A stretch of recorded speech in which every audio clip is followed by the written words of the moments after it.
Olá, está no ar mais um episódio do podcast Conexão ad Unicamp, gravado no dia 1º de julho de 2024 no auditório da associação. Acompanhe esse e outros episódios pelo canal oficial da Unicamp no Spotify ou no YouTube, ou se preferir, nas principais plataformas do gênero. E neste episódio contaremos com a participação especial da professora Maria José Mesquita, do Instituto de Geociências da Unicamp. Seja bem-vinda, professora. Mais de 2 milhões de pessoas foram vítimas da tragédia climática com enchentes e alagamentos que atingiram as cidades do Rio Grande do Sul agora em abril. Milhares de pessoas tiveram suas casas destruídas, morreram mais de 170 pessoas e dezenas ainda estão desaparecidas. Neste episódio, nós vamos discutir a maior tragédia climática do estado do Rio Grande do Sul e entender melhor as causas e soluções possíveis para crises como essa. Eu sou Cristina Segato e damos as boas-vindas ao nosso convidado, o professor Rualdo Menegatti, geólogo, docente e pesquisador na Universidade Federal do Rio Grande do Sul, doutor em ciências na área de ecologia de paisagem. O professor Rualdo foi o coordenador geral de uma obra notável, o Atlas Ambiental de Porto Alegre, que inspirou iniciativas semelhantes em 60 cidades do país e do mundo, entre elas Barcelona e Buenos Aires. Seja bem-vindo, professor Rualdo, tudo bem? Olá, tudo bem, Cristina? Mas é uma honra estar aqui com vocês nesse importante podcast. Muito obrigada, Rualdo, meu colega das antigas, pessoa que eu admiro muito. Estamos muito honradas aqui por te receber. A nossa primeira pergunta não poderia deixar de ser, então, saber a tua impressão, né, a tua opinião sobre quais são os principais fatores que contribuíram para as enchentes históricas recentes do Rio Grande do Sul. Bom, mas essa é uma pergunta muito importante, porque, em geral, a gente diz que se trata de um desastre climático. Mas, se eu informo que choverá 800 milímetros de chuva num certo lugar, bom, dependendo do lugar, isso pode não significar muita coisa. Por exemplo, se 800 milímetros precipitarem no Oceano Atlântico, pode ser que não afete nenhuma infraestrutura. Mas, se ele ocorrer no território onde nós vivemos, dependendo da configuração desse território, a configuração geomorfológica, hidrográfica, geológica, né, isso pode aumentar em muito o impacto, né, ou não, ou diminuir o impacto de um aguaceiro desta ordem.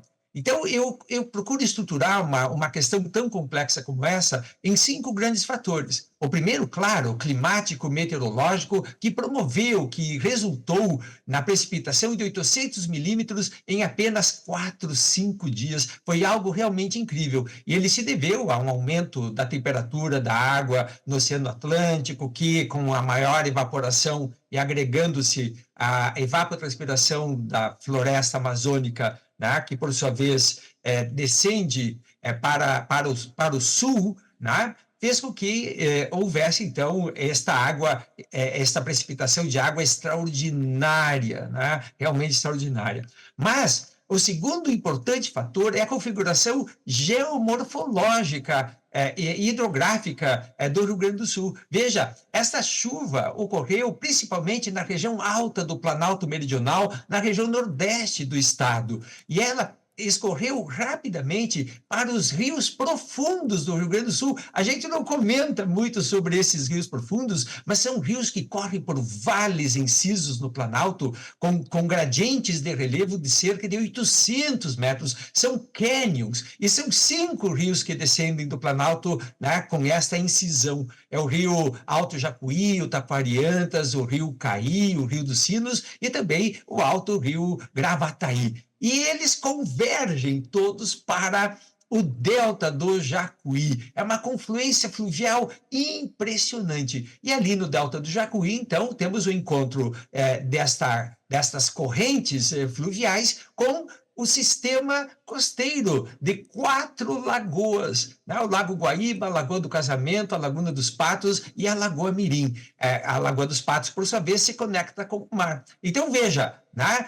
Numa tempestade dessas, né? Também a maré de tempestade lá em Rio Grande, onde tem a desembocadura da Lagoa dos Patos, e com isso, então, não há escoamento da Laguna dos Patos, não há escoamento do Lago Guaíba, e esse aguaceiro todo ficou, então, na região de inundação deltaica, gerando, Zé, um lago impressionante de 800 quilômetros quadrados, impactando, então, toda a região metropolitana de Porto Alegre, onde vivem ali 5 milhões de pessoas. Com certeza, é o maior desastre hidrogeoclimático de uma região metropolitana no Hemisfério Sul. Agora, tudo bem, você pode dizer toda essa água, mas meu navio consegue enfrentar. E aí, então, entra o terceiro fator, né, que é a capacidade do Estado, né, de enfrentar, digamos, um momento crítico como esse. E no último período, aqui no Rio Grande do Sul, e em especial também em Porto Alegre, nós tivemos um verdadeiro desmonte, né, das leis ambientais, tivemos uma enorme sequência de privatizações da nossa infraestrutura. Aí se inclui a infraestrutura de energia elétrica, a infraestrutura de abastecimento de água. E para ilustrar bem essa questão do desmonte infraestrutural, nós tivemos nada menos, Maria José e Cristina, a dissolução do Departamento de Esgotos Pluviais do município de Porto Alegre, exatamente aquele que cuidava, então, da manutenção e da atualização dos diques de proteção e de todo o sistema de proteção contra inundações da região de Porto Alegre, né? E aí, exatamente nesse momento crítico, por falta de manutenção, né, os diques não funcionaram e promoveu-se, então, o alagamento, a inundação de Porto Alegre. Se tivessem funcionado, acreditamos que pelo menos 80%, né, da inundação em Porto Alegre não teria ocorrido, né? Agora vocês podem dizer assim, tá bem, né? O navio teve ali seus detalhes, né? Mas nós temos coletes de salva-vida, né? Que são impressionantes. E aí que entra, então, a questão da defesa civil. Né? A defesa civil também, ela, embora, né, os socorristas foram assim extraordinários, nós vamos agradecer a vida inteira, né, pelas vidas que eles salvaram, mas nós sabemos que o socorro é o último recurso de uma série de etapas de um sistema de alerta, de um sistema de evacuação, de um sistema de abrigagem, né, que deve ter, digamos, num local tão sensível como eu mostrei aqui, que é Porto Alegre em relação às inundações. Então, esse sistema não existiu também, e o que nós vimos foi desespero, foi improvisação, foi emergência dentro da emergência, né? E isso, então, aumentou em muito também o impacto, né? Por fim, também, né, devemos lembrar que o conjunto da educação, da cultura de risco, também foi apagada nesse último período, né? Havia projetos, tanto no governo do estado como no governo municipal, de derrubar o muro, né, de proteção contra inundações, para promover ali a construção de grandes espigões, né, na margem do Guaíba. E isso tudo mostra, então, como houve, digamos, toda uma política mesmo, né, de desestruturação da memória, né, da memória de inundações, que né, mas tu sabe, é a nossa cultura porto-alegrense, metropolitana, né, desde 41, que foi a mais notória das inundações, a gente sabe que vivemos num lugar sensível. Então, esses 5 fatores, né, são aqueles que nos mostram como Porto Alegre, né, se tornou realmente muito vulnerável a uma inundação extraordinária, mas também extraordinária foi a incapacidade do Estado, a incapacidade social, né, de enfrentar este evento severo. É incrível mesmo, né? Eu estava ouvindo o Leandro Demore do ICL, né, que tem feito um trabalho extraordinário aí, e ele diz assim: como exemplo, pensem na cidade de Veneza ter demitido toda a sua secretaria de inundação, né? Porque é isso, as pessoas não lembravam mais onde elas moravam, né? Parece que foi uma surpresa, assim, Mas acho que a Cris vai... Uma tragédia anunciada, né? É. Bom, professor, como que a ocupação desordenada do solo contribui para a vulnerabilidade das cidades frente às enchentes? Essa é uma questão particularmente importante, Cristina, porque dentre a desestruturação do Estado, da infraestrutura do Estado, né, está não só a infraestrutura, digamos, mais física, né, distribuição de energia, está a distribuição de água, né, mas está também a inteligência do Estado. Né? Fundações importantes como a Fundação Zoobotânica, como a Fundação de Economia e Estatística e a Metroplan, que exatamente cuida desse tema que tu colocas, né? Que é a questão do planejamento urbano, do planejamento metropolitano, foram simplesmente dissolvidas. A Secretaria de Meio Ambiente do Estado foi incorporada, veja, a Secretaria de Infraestrutura, e a de Porto Alegre foi incorporada à Secretaria de Urbanismo. Né? Então, obviamente que essa falta de crítica aos planos desenfreados de expansão urbana levou, então, à enorme desestruturação dos planos diretores e fez com que, nos últimos 20 anos, né, as cidades todas, eu procurei, Cristina, fui buscar as cidades, né, o passado, a mancha urbana de 20 anos atrás e hoje, todas elas se desenvolveram ocupando zonas ribeirinhas e zonas de banhados, né, que são zonas de amortecimento de água, quando tem grandes enxurradas e enchentes. Então, veja, toda essa desestruturação dos planos diretores levou a uma enorme exposição das populações ao risco, ao enorme risco, em especial, né, nas zonas dos vales profundos, como, por exemplo, o Taquariantas, que ficou muito notório, né, desde o ano passado. Né? Então, estas populações sofreram muito porque neste evento ocorreu algo muito extraordinário que nós nunca tínhamos presenciados.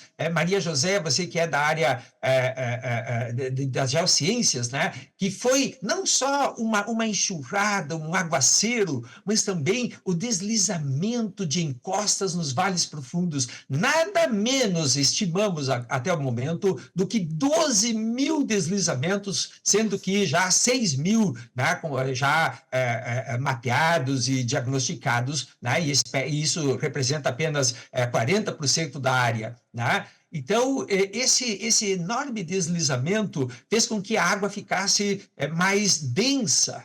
Né? É como se acrescentássemos tijolos à água, né? E ela, então, foi capaz de algo incrível, Cristina, que foi erodir cidades.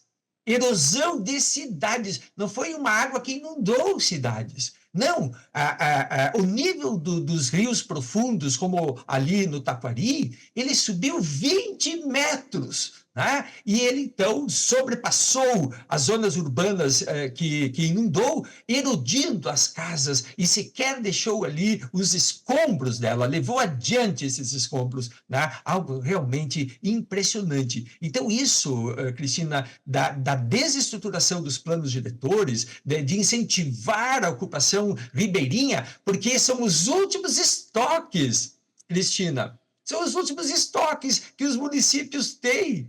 Né? São as zonas ribeirinhas, porque as outras áreas ou são urbanas ou então se deu um incremento, né, impressionante de plantio de soja, né, que também é um dos temas importantes, um dos fatores importantes que incrementaram, né, o impacto, porque essa plantação de soja, junto com a desestruturação dos planos diretores, então, ela promoveu a desestruturação dos serviços ecossistêmicos. Tá? É algo, então, que atinge profundamente a organização do território, a organização ecossistêmica, e isso, então, faz com que um evento desses seja, claro, enormemente aumentado.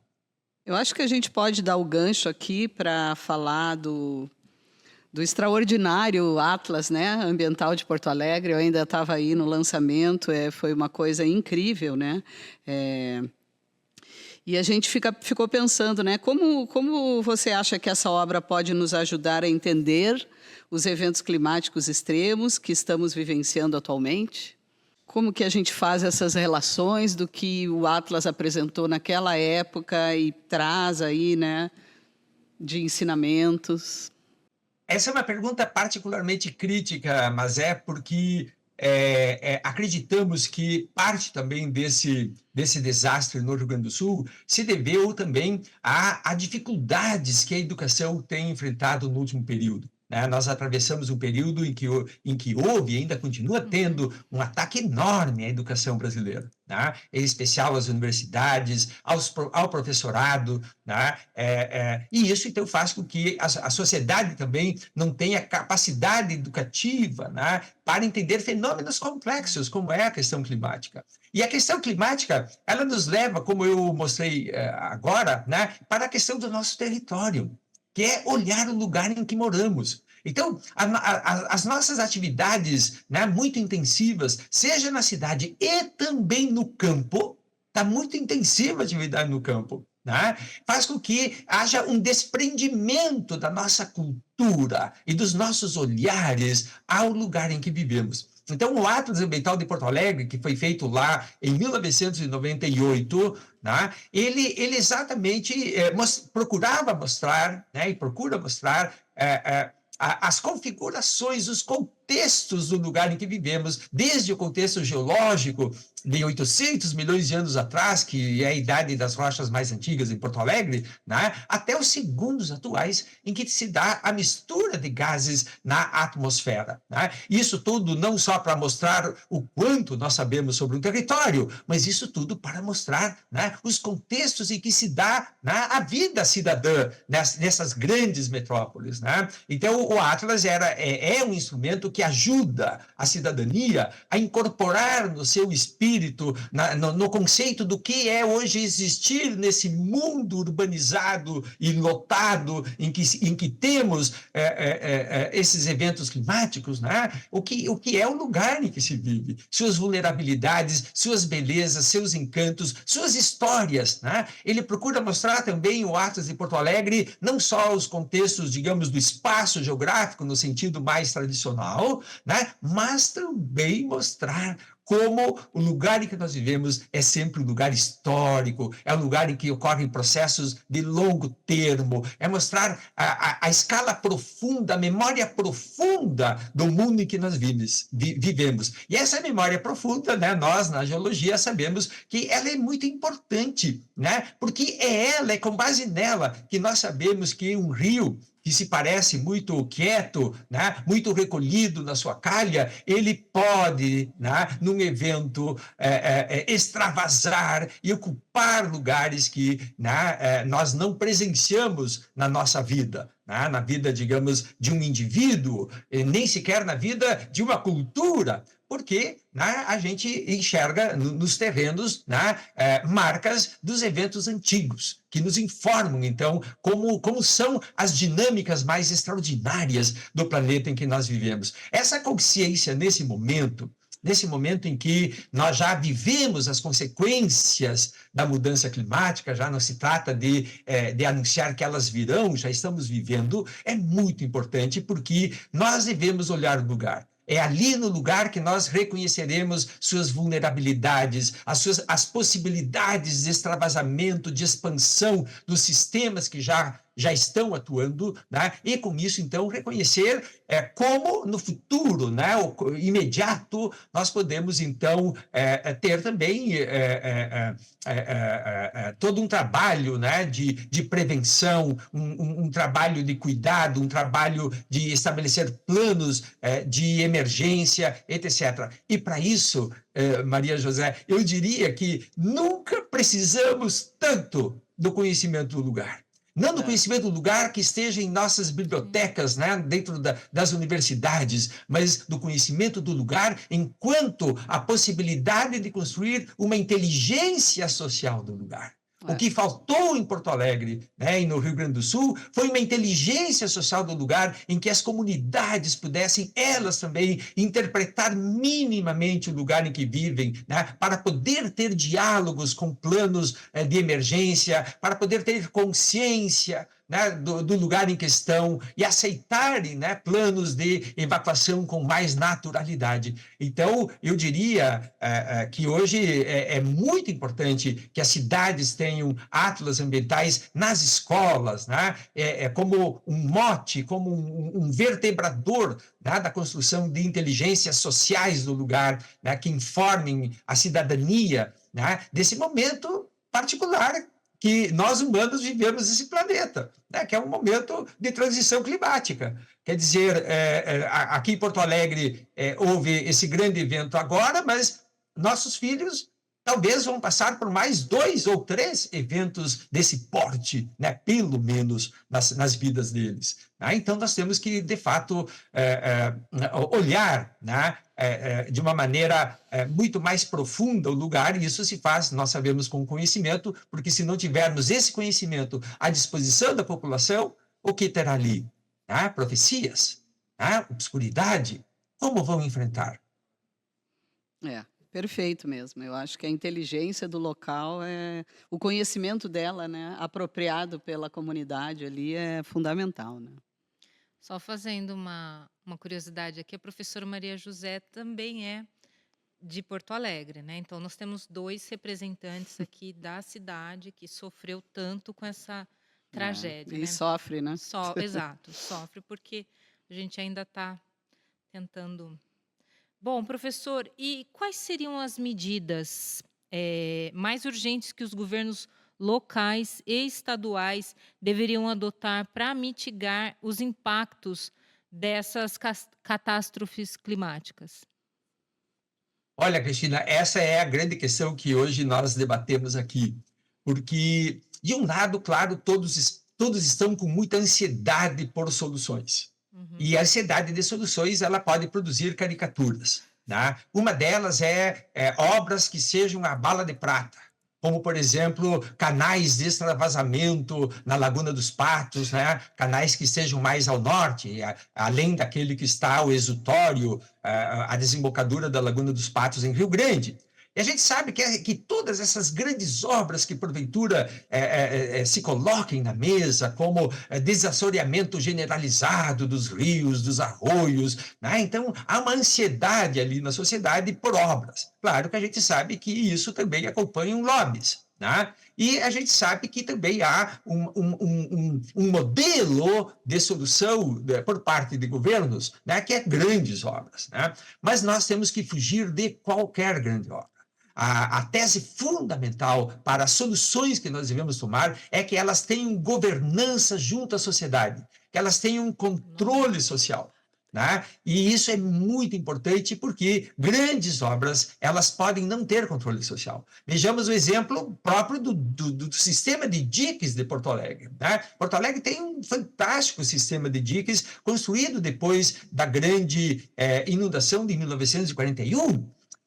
Foram 3 gerações que se esforçaram para construir os diques. Né? Foram nossos bisavós lá atrás que fizeram esse esforço, né, para construir diques, e nesse momento eles não funcionaram. Né? Então, dizemos que essa grande obra, ela não teve governança. Então, quando nós vamos projetar grandes obras como proteção, né, elas têm que ter governança, elas têm que estar na consciência da população, elas têm que estar na cultura da população. Então, obras sozinhas não funcionam. Tá? Ou elas estão amarradas com a cultura e sistemas educativos locais, ou elas podem ser insuficientes. Tá? Então, temos que sempre pensar nisso. A segunda grande questão é a tipologia de solução. Né? As tipologias de solução, elas têm que estar embasadas, né, em sistemas que tenham como inspiração a natureza. Então, por exemplo, é muito importante reconstruir, regenerar os ecossistemas. os ecossistemas foram muito danificados, principalmente na região do Planalto, né, onde houve uma supressão dos campos, dos banhados, das matas ripárias. E nós sabemos como esses ecossistemas são importantes para ajudar a água a infiltrar, para diminuindo o volume das chuvas que correm pelos rios, diminuem também e freiam a velocidade das águas. Então, tudo isso ajuda, né, no manejo da bacia. Outro conceito muito importante é também a gestão das bacias hidrográficas. Quer dizer, esse desastre mostrou como nós estamos conectados. A atividade das comunidades que moram, né, das cidades e as atividades da região do Planalto, elas são importantes para quem mora aqui na região das Baixadas, como Porto Alegre, né, que é uma região baixa e inundável. Então, pensar em planos integrados é muito importante nesse momento, porque também ajuda as pessoas a saírem do seu solipsismo, né, das suas verdades locais ali, né, ensimesmadas nos seus rincões, né, e poder abrir um pouco a cabeça para olhar que somos um conjunto. Né? E nós, se quisermos enfrentar esses tempos severos do século XXI, vamos ter que olhar o conjunto, né? Porque nós vamos precisar muito mais integração, né? Visões integradas para podermos fazer frente a isso. Veja, Cristina, que Porto Alegre foi inundada porque o sistema de diques, principalmente as casas de bombas, não funcionou, não porque a água extravasou por cima dos diques. Né? Então, isso é muito importante, porque faltaram apenas 65 centímetros para a água extravasar por sobre os diques. E esses 65 centímetros, eles podem ser, né, exatamente aquela água que resulta de uma boa gestão do território nas regiões do Planalto. Olha que interessante. Tá? Então, isso tudo passam a ser temas decisivos. E eu diria, por fim, que é essencial um plano de educação. Nesse momento, eu acho que nós da universidade somos essenciais. Né? Não do ponto de vista de que temos um aporte de conhecimento, etc., mas do ponto de vista que, nesse momento, nós somos o agente público. Né? Somos um estoque de inteligência dentro da sociedade que se defronta com estados colapsados, estados em que a inteligência foi suprimida. Né? Nós é que podemos vertebrar na sociedade sistemas de informação, de desenvolvimento de inteligências sociais no lugar. Eu acho que esse é o momento, então, da extensão universitária. Nós precisamos sair dos muros, precisamos levar o nosso conhecimento, né, lá para os rincões, os municípios distantes, né, que eles não têm técnicos, Cristina, eles não têm nada lá. Né? Então, só sobram realmente profecias, crenças, crendices, né? Que certamente não ajudam no momento desses. Eu acho que as universidades, junto com as escolas do ensino médio e fundamental, devemos ter um grande alinhamento de extensão, né? Junto com os municípios para fazer diagnósticos, para mapear vulnerabilidades, para que todos tenham um mapa de vulnerabilidade nas mãos, para saber dos riscos que têm, e com isso se gere realmente uma nova consciência. Se nós não mudarmos a percepção da sociedade nos próximos 5 anos sobre o que são os eventos severos e sobre o que é o lugar em que eles vivem em relação às possibilidades de impacto que os eventos climáticos têm, né? Nós não temos saída.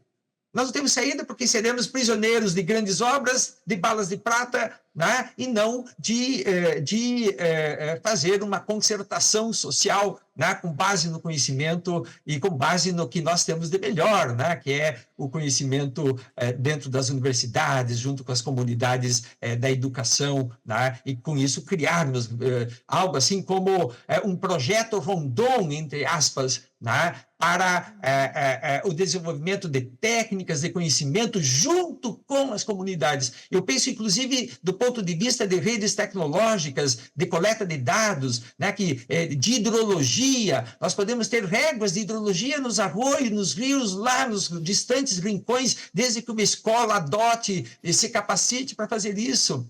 Há uma coleta de dados que não precisam ser exatamente técnicos sofisticados, né? Porque são coisas mais simples. Isso, então, poderia dar um engajamento social e mostraria, então, a importância da ciência e suas previsões, né? Nesse mundo de transição. Isso é incrível, né? Porque junta o local, né? Fazer aulas de ciência na rua, aulas práticas. Aqui nós temos o Museu de Ciência. Uma época eu trabalhei com as escolas ali na diretoria de educação, cada um com o seu kit meteorológico, com a sua caixinha para medir os milímetros de chuva. Então, assim, eu acho que é fundamental, né? E aí eu fico pensando, porque a pergunta que a Cristina fez foi assim, quais seriam as medidas? Mas nós já estamos em julho, né, Walter? Tem alguma coisa feita? O que está acontecendo, né, aí? Porque eu tive aí agora, há pouco tempo, né, a gente vê uma desilusão, uma tristeza coletiva, né, de que parece que está todo mundo no abandono, né?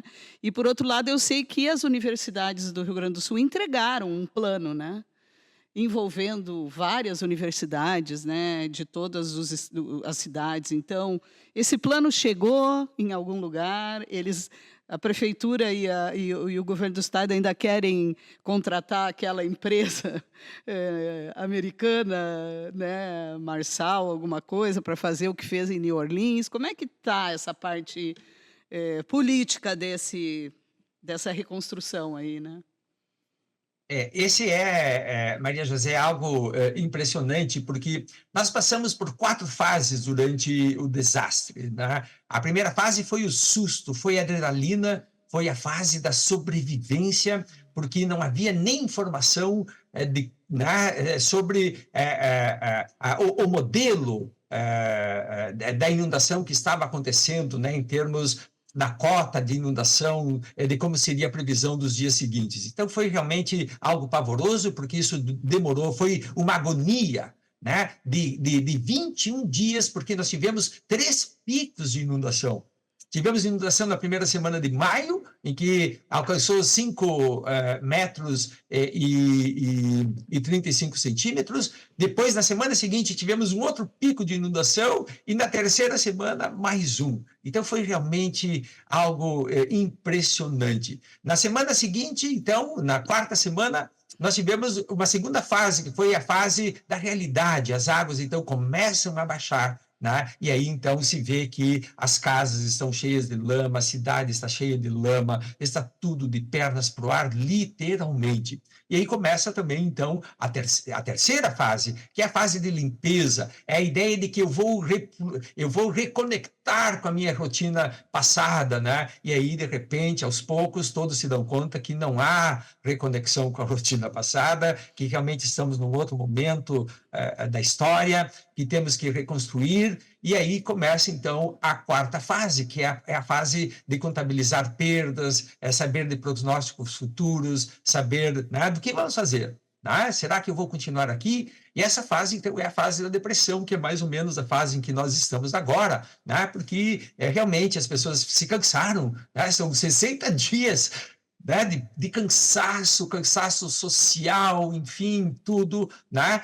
E aí, então, os planos. Então, do que se discute de forma muito emergencial, Maria José? Por exemplo, resíduos. Há montanhas, toneladas e toneladas de resíduos que estão sendo lançados ali num terreno abandonado, né? Como estoque. Há odores horríveis em algumas partes da cidade, fruto de mortandade de animais, etc, etc. Então, situações realmente muito complicadas, né? E as prefeituras com muitas dificuldades de resolver essas coisas mais, né, tópicas ali da própria inundação. Outro tema muito crítico, né, são, digamos, as pessoas que não puderam retornar às suas casas, ou porque destruídas, né, ou porque ainda alagadas. São milhares de pessoas, e então as políticas que têm tido para isso são muito ruins, porque, do meu ponto de vista, num momento de grande abalo social, emotivo, o que nós não podemos fazer é desestruturar ainda mais os laços das comunidades. Né? Porque entre a comunidade, entre vizinhos, entre um conhecido e outro, as pessoas vão se arranjando. Mas se tu desenlaça completamente, as pessoas ficam no mais absoluto abandono, né? Porque passam a ser indivíduos anônimos, completamente anônimos, e isso, então, é o desespero total. Né? Então, houve propostas de criação de cidades provisórias, que é uma bobagem enorme. Né? Se a cidade não é provisório, né?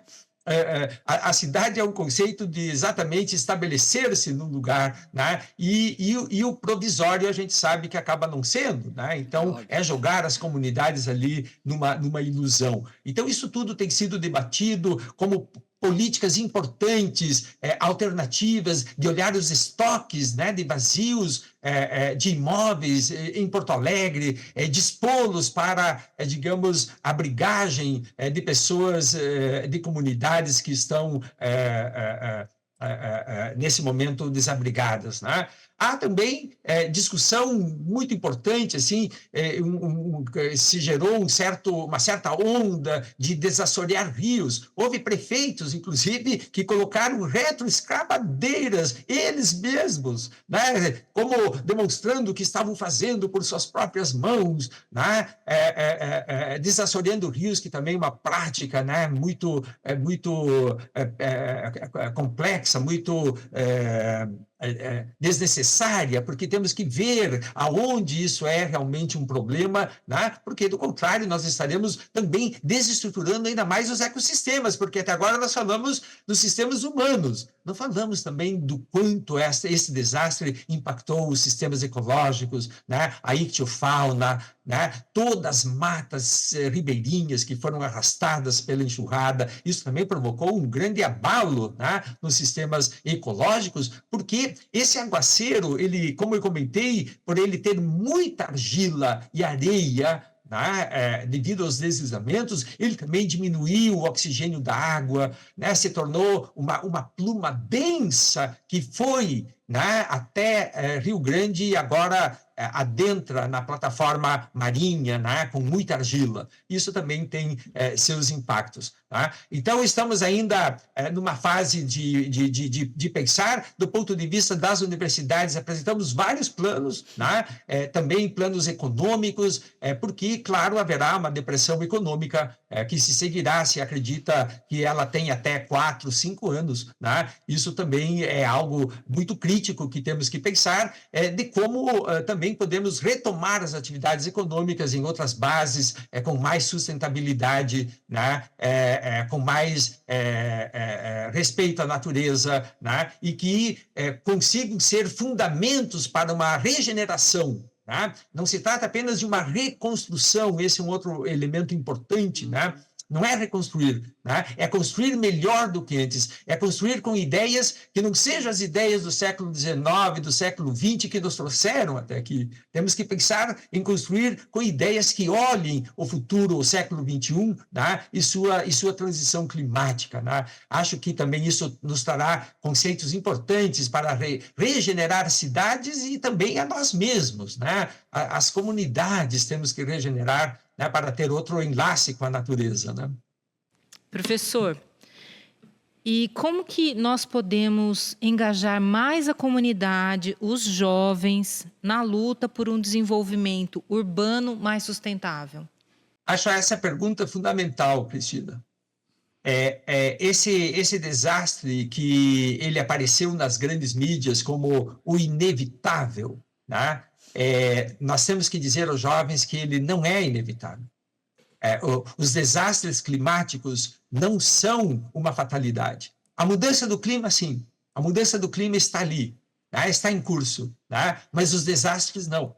Desastre é diferente de tragédia. A tragédia é inevitável, inesperada. Né? E os desastres são exatamente, né, sabidos, porque eles são circunstanciados, eles têm contexto. E nós podemos agir nos contextos. Então, o que a principal mensagem que nós temos para dar aos jovens, né, é que os desastres eles são evitáveis na medida em que nós desenvolvemos uma capacidade para enfrentá-los, para diminuí-los. A gente anda de avião, não é mesmo? O avião é um perigo enorme, né? Mas nós entramos no avião e voamos tranquilamente, né? Por quê? Porque ele está absolutamente contingenciado, contextualizado nos mínimos detalhes para que não ocorram desastres. Tá? Então, a questão do enfrentamento climático é a mesma coisa. Nós temos que desenvolver uma capacidade social e os jovens são fundamentais.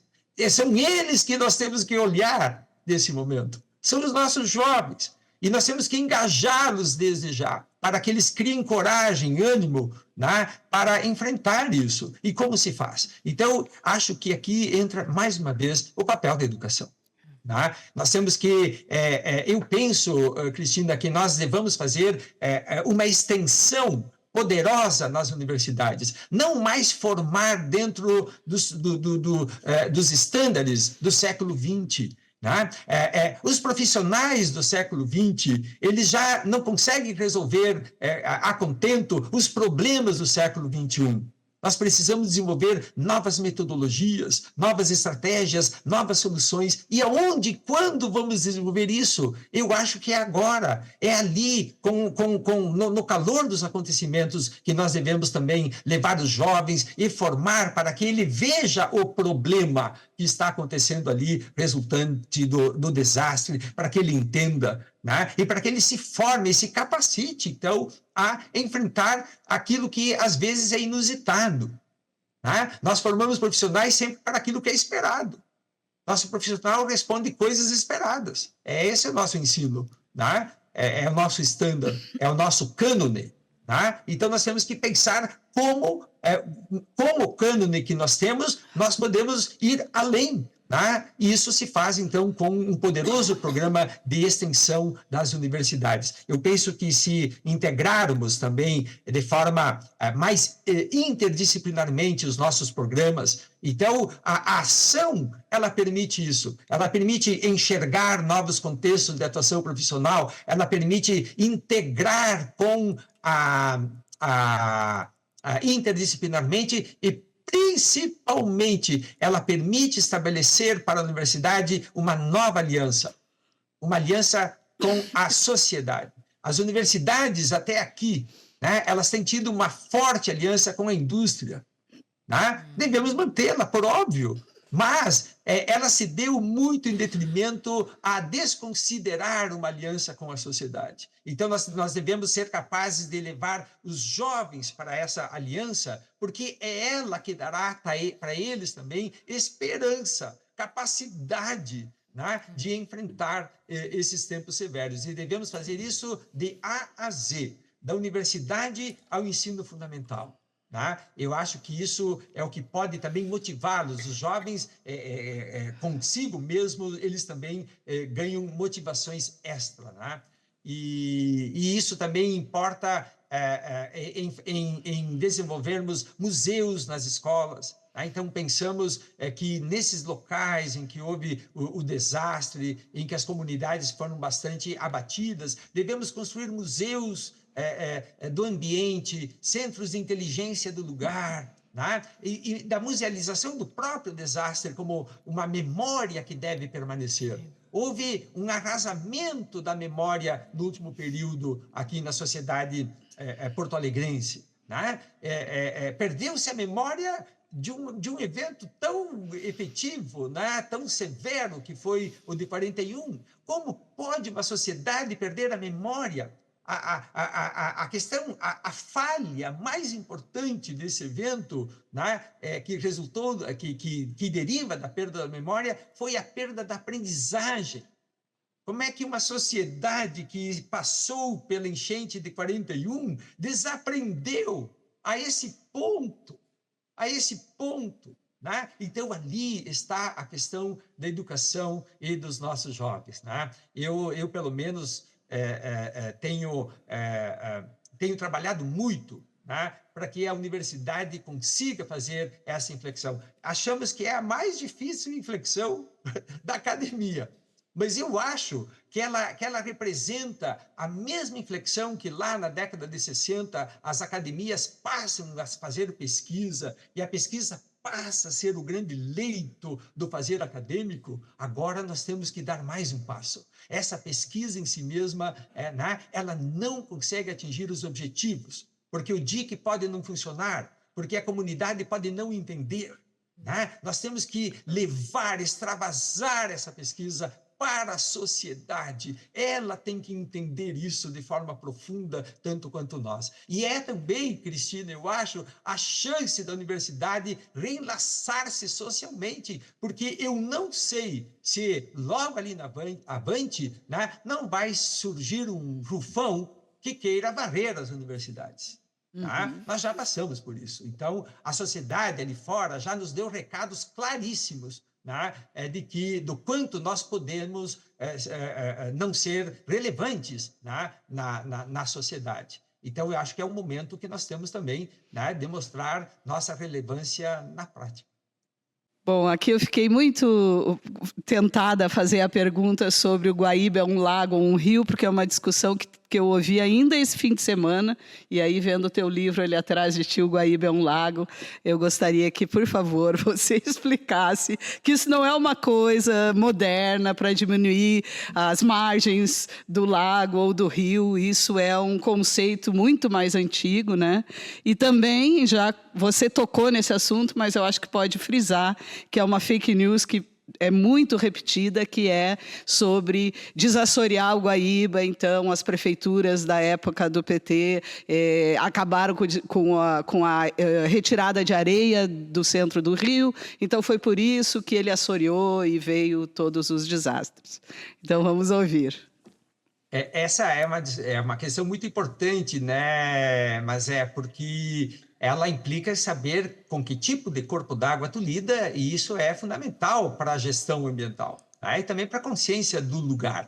E é uma questão verdadeiramente simples, porque estamos falando de formas, no caso de geoformas, de geomorfologia. E a geomorfologia ela é também relativa às definições de forma. Por exemplo, aqui nós temos uma forma, que é um círculo, e ela é intuitiva, e ao mesmo tempo eu posso declarar a definição euclidiana do que é um círculo. No caso dessa figura, ele pode ter uma deformidade aqui, uma deformidade ali, mas certamente ele não é um quadrado. Um rio é a mesma coisa, O rio é uma corrente confinada por margens. E veja, as margens são paralelas porque a corrente tem atrito com as margens e com o leito. É essa corrente, então, que atrita suas margens que produz esta forma. Assim como este é um lago.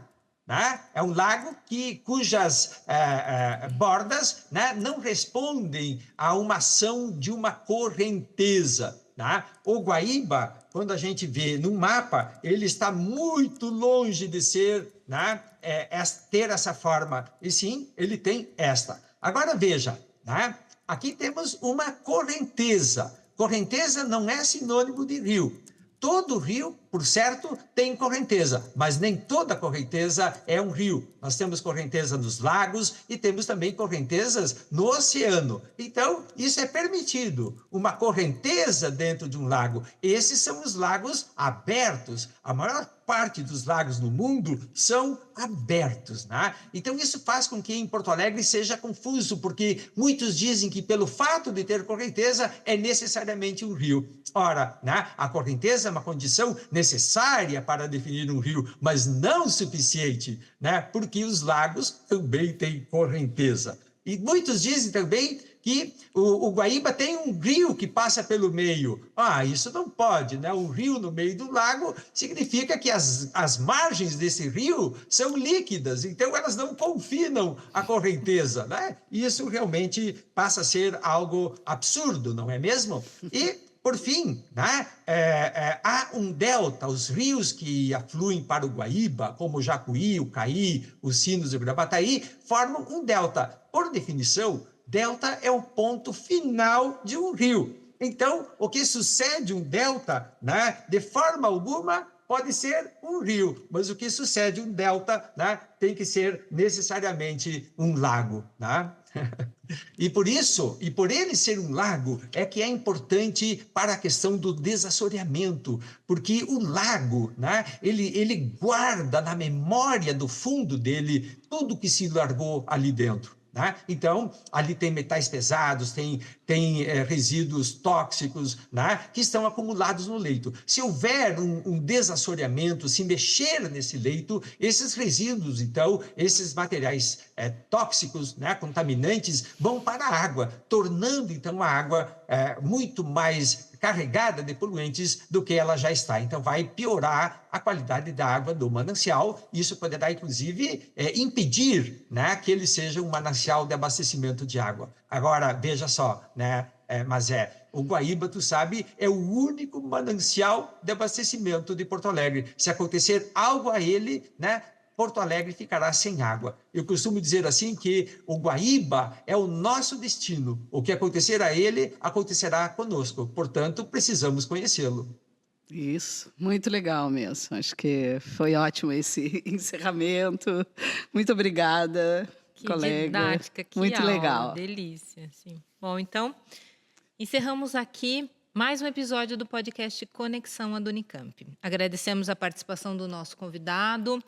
No episódio de hoje, o professor Rualdo Menegatti, docente na Universidade Federal do Rio Grande do Sul, e também da professora Maria José Mesquita, diretora de comunicação da Unicamp e docente no Instituto de Geociências da Unicamp. Siga nossas redes sociais, nosso site e fique por dentro dos próximos assuntos que abordaremos aqui no podcast Conexão Unicamp. Até lá!